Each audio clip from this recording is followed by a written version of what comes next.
YCP హయాంలో అప్పటి CM Jagan 3 రాజధానుల పేరుతో ఆడిన 3 ముక్కలాట గురించి ఇంకా ఎవరూ మర్చిపోలేదు.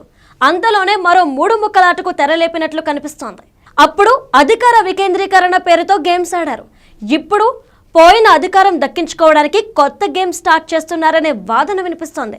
ఈసారి అటు ఏపీతో పాటు కర్ణాటక, తమిళనాడు రాష్ట్రాలకి స్ప్రెడ్ అయింది. గ్రేటర్ రాయలసీమ పేరుతో ఏపీలో సీమతో పాటు నెల్లూరు, ప్రకాశం జిల్లాలో, కర్ణాటకలో 1/2 డజను, తమిళనాడులో 2 జిల్లాలతో ప్రత్యేక రాష్ట్ర డిమాండ్ తెరపైకొచ్చింది. రాయలసీమ రాష్ట్ర సమితి పేరుతో కొత్త వ్యక్తులు కనిపించినా వారి వెనక తాడేపల్లి ప్యాలెస్ ఫుల్ సపోర్ట్ ఉందని సమాచారం. ఇప్పుడు అర్జెంటుగా ప్రత్యేక రాయలసీమ డిమాండ్ ఎందుకు ఎత్తుకొస్తున్నారంటే అమరావతిని నాశనం చేసేందుకు గుంటూరు, కృష్ణా జిల్లాల వైసీపీ వాష్ అవుట్ అయిపోయింది.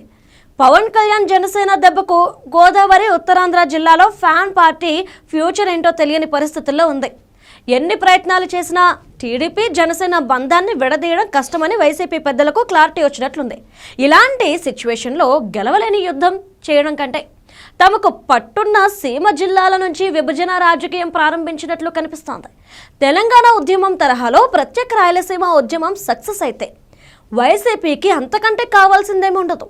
ఒకవేళ సపరేట్ సెంటిమెంట్ ఆ స్థాయిలో రగులుకోకపోయినా విశాఖలో కూటమి ప్రభుత్వం అభివృద్ధిని చూపించి సీమకు అన్యాయం చేస్తున్నారనే వాదనను ప్రజల్లోకి తీసుకెళ్లడానికి ఈ ఫేక్ మూవ్మెంట్ని వాడుకుంటారు. 1998లో వైఎస్ రాజశేఖర రెడ్డి ప్రోద్బలంతోనే తెలంగాణ కాంగ్రెస్ నేతలు ప్రత్యేక రాష్ట్ర నినాదం ఎత్తుకున్నారు.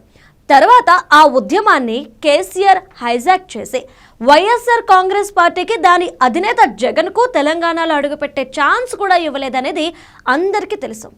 ఇప్పుడు సీమ ఉద్యమాన్ని దగ్గరుండి ప్రారంభిస్తున్నారు. ఫ్యూచర్లో సీమలో అడుగు కూడా పెట్టనివ్వరేమో అనేది ఆలోచించుకోవాలి.